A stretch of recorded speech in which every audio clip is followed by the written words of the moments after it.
મિત્રો આજે મને એક જન્મની વિગત પ્રાપ્ત થઈ છે અને એમાં પ્રશ્ન એવો છે કે મારી ઉંમર લગભગ 42 વર્ષ આસપાસની થઈ છે અને હજી સુધી મને મારા જીવનમાં યોગ્ય જીવનસંગીની પ્રાપ્ત થઈ નથી। તો મારા જન્મના ગ્રહોની સ્થિતિને જોઈ અને મને મારા જીવનમાં યોગ્ય જીવનસંગીની પ્રાપ્ત થશે કે કેમ અને મારું દાંપત્ય જીવન એ સુખી અને સાધન સંપન્ન યા સમૃદ્ધ યા પ્રેમ પ્રણય અને આકર્ષણના ભાવવાળું હશે કે કેમ એ બાબત એ મને જણાવજો। તો આ વ્યક્તિના જન્મના ગ્રહોની સ્થિતિને જોઈ અને આ વ્યક્તિના આ પ્રશ્નનો જવાબ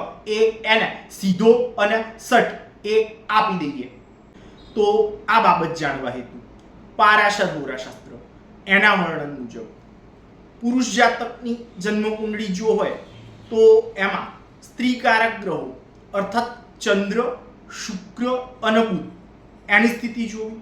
સાથે જ જો ચંદ્ર અથવા શુક્ર એ જન્મકુંડળીમાં કેન્દ્ર ભાવ અર્થાત પહેલા ચોથા સાતમા કે 10મા આ ભાવમાં રહેલો હોય તો યોગ્ય ઉંમરે કે સમાજ માન્ય ઉંમરે અર્થાત વર્તમાન ધારા ધોરણ મુજબ 21મા વર્ષની આસપાસની ઉંમરે લગ્ન થવાનો યોગ બને આવું કહેલું છે। આ રીતે જો જોઈએ તો જન્મકુંડળીમાં ચંદ્ર જે છે એ પ્રથમ ભાવમાં અર્થાત જ્યાં લ લખ્યું છે ત્યાં 4 અર્થાત કર્ક રાશિમાં રહી અને પોતાની સ્વગૃહી સ્થિતિને ભોગવે છે એવું દર્શાવે છે અને એટલે જ લગ્ન તો આ વ્યક્તિના થશે જ। જો શુક્ર અથવા ચંદ્ર યા બંને ઉપર શનિની દ્રષ્ટિ હોય અથવા શુક્ર યા ચંદ્ર અથવા બંને ગ્રહ એ શનિની સાથે યુતિ કરીને રહેલા હોય તો મોડા લગ્ન થાય છે। લગભગ 32મા કે 36મા વર્ષે યા અમુક કિસ્સામાં 42 યા 45 કે 65 વર્ષે પણ લગ્ન થાય છે આવું કહેલું છે। વહેલા લગ્ન કદાપી થતા નથી આવું પણ કહેલું છે। આ રીતે જો જોઈએ તો જન્મકુંડલીમાં ચંદ્ર જ્યાં રહેલો છે એ ભાવ અર્થાત પ્રથમ ભાવ યા જ્યાં લ અથવા 4 લખ્યું છે ત્યાં પાપ ગ્રહ રાહુની દ્રષ્ટિ છે તથા સાથે જ શુક્રની સ્થિતિને જો જોઈએ તો આ શુક્ર જે છે એ 12મા ભાવમાં 3 અર્થાત મિથુન રાશિમાં રહેલો છે તથા એના ઉપર પાપ ગ્રહ અને 4 અર્થાત કર્ક જન્મ લગ્નની આ જન્મ કુંડળીમાં મારક બનતા ગ્રહ એવા શનિની પૂર્ણ 7મી દ્રષ્ટિ છે અને એટલે જ ઉપરોક્ત વિધાન મુજબ મોડા લગ્ન થવાનો યોગ બને છે। વહેલા લગ્ન કદાપી ના જ થાય એવો યોગ બને છે। જો શુક્ર અને ચંદ્ર એના કરતા પણ શનિ વધુ બળવાન હોય તો લગ્ન થવાની સંભાવના જ ના રહે। કોઈ પણ રીતે કદાપી લગ્ન ના જ થાય આવું કહેલું છે। આ રીતે જો જોઈએ તો જન્મ કુંડળીમાં શનિ જે છે એ 9 અર્થાત ધન રાશિમાં રહી અને પોતે બળવાન બનતો નથી પણ આ શનિ એ પોતાના શત્રુગ્રહ ગુરુની રાશિ 9 અર્થાત ધન રાશિમાં અને એમાં પણ વળી 6ઠ્ઠા ભાવમાં છે। આ રીતે અહીંયા ચંદ્ર અને શુક્ર એના કરતા શનિ જે છે એ બળવાન બનતો નથી। શુક્ર શનિ એની પ્રતિયુક્તિ કે પૂર્ણ ભાવની 7મી દ્રષ્ટિ એકબીજા પર હોય તો સ્ત્રીને પોતાની તરફ આકર્ષવામાં પુરુષ પાત્રને નિષ્ફળતા મળે છે આવું કહેલું છે। આ રીતે જો જોઈએ તો જન્મ કુંડળીમાં શુક્ર એ 12મા ભાવમાં અર્થાત 3 અર્થાત મિથુન રાશિમાં રહેલો છે તથા એના પર નૈસર્ગિક પાપ ગ્રહ અને વક્રી સ્થિતિમાં 9 અર્થાત ધન રાશિમાં રહેલા પાપ ગ્રહ શનિની પૂર્ણ 7મી દ્રષ્ટિ છે અર્થાત શુક્ર અને શનિ એની પ્રતિયુતિ થાય છે અને એટલે આ વિધાન જે છે એ પૂર્ણ થાય છે। એટલે આ વ્યક્તિ જે છે એ સ્ત્રી પાત્રને પોતાની તરફ આકર્ષવામાં સદંતર નિષ્ફળ રહ્યો છે આવું જોવા મળે છે અથવા દેખાય છે। જો જન્મ કુંડળીમાં શુક્ર અથવા ચંદ્ર બંને યા બંનેમાંથી ગમે તે એક એ જો 6ઠ્ઠા 8મા યા તો 12મા ભાવમાં કે ખાડાના સ્થાનમાં જો હોય તો અતિ મોડા અને મહત્તમ પ્રયત્ને લગ્ન થાય છે, આવું કહેલું છે. આ રીતે જો જોઈએ તો જન્મકુંડળીમાં સ્ત્રી કારક ગ્રહ અને પ્રેમ, પ્રણય, આકર્ષણ એનું કારક ગ્રહ શુક્ર એ 12મા ભાવમાં યા તો ખાડાના સ્થાનમાં છે. પોતાના મિત્ર ગ્રહ બુધની રાશિ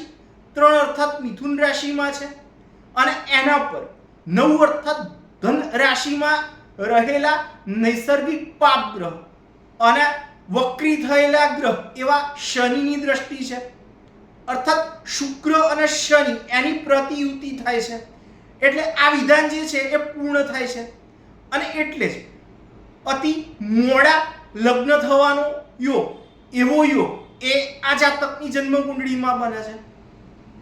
જો આ જાતકનું લગ્ન જીવન કેવું જાય અને એની જીવન સંગીની કેવી હોય એ બાબતને જો જોવી હોય તો જન્મ કુંડળીમાં કોઈ પણ ભાવમાં શુક્ર એ જો ઉચ્ચનો અર્થાત 12 અર્થાત મીન રાશિનો કે સ્વગૃહી અર્થાત 2 અર્થાત વૃષભ રાશિનો યા 7 અર્થાત તુલા રાશિનો એવો થઈ અને રહેલો હોય તો પોતાના કરતા ઉત્તમ કે ચડિયાતું પાત્ર મળે. આર્થિક રીતે સાધન સંપન્નતા વાળા કુટુંબમાં જન્મેલું હોય એવું સ્ત્રી પાત્ર મળે. આવું પાત્ર મળતા જીવન જે છે એ પ્રગતિ તરફ જતું દેખાય, જણાય, અનુભવાય. ઉત્તમ પ્રકારનું દાંપત્ય સુખ એ સ્ત્રી પાત્ર પ્રત્યેથી પ્રાપ્ત થાય, આવું કહેલું છે. આ રીતે જો જોઈએ તો જન્મ કુંડળીમાં પ્રેમ, પ્રણય અને આકર્ષણ અને વૈભવી જીવન સ્થિતિ એનું કારક ગ્રહ શુક્ર જે છે એ 12મા ભાવમાં પોતાના મિત્ર ગ્રહ બુધની રાશિ 3 અર્થાત મિથુન રાશિ એ જ્યાં આવે છે ત્યાં રહેલો છે તથા 4 અર્થાત કર્ક જન્મ લગ્નની આ જન્મ કુંડળી આ શુક્ર જે છે એ પોતે જ એક તો બાધક બને છે અને એના પર મારક બનતા ગ્રહ એવા શનિની પૂર્ણ 7મી વક્રી દ્રષ્ટિ છે. અર્થાત શુક્ર અને શનિ એની પ્રતિયુતિવાળી ગ્રહ સ્થિતિ જે છે એ બને છે. એટલે મોડા અને મહત્તમ પ્રયત્ને લગ્ન થાય તથા વળી 7મા ભાવમાં રહસ્યમય બાબતોનો કારક અને કાયમી વક્રી ગ્રહ એવો છાયા ગ્રહ રાહુ એ પોતાના સમાન સ્વભાવ કે ગુણધર્મ ધરાવનાર મિત્ર ગ્રહ એવા શનિની રાશિ જે છે 10 અર્થાત મકર રાશિ એમાં રહેલો છે તથા એના પર એના શત્રુ ગ્રહો એવા સૂર્ય, ચંદ્ર અને ગુરુ એની દ્રષ્ટિ છે તથા આ રાહુ જે છે એ પોતે ભેદી અથવા રહસ્યમય બાબતોનો કારક ગ્રહ છે તથા આ 7મા ભાવમાં આવતી રાશિ જે છે 10 અર્થાત મકર રાશિ એનો સ્વામી ગ્રહ શનિ એ 6ઠ્ઠા ભાવમાં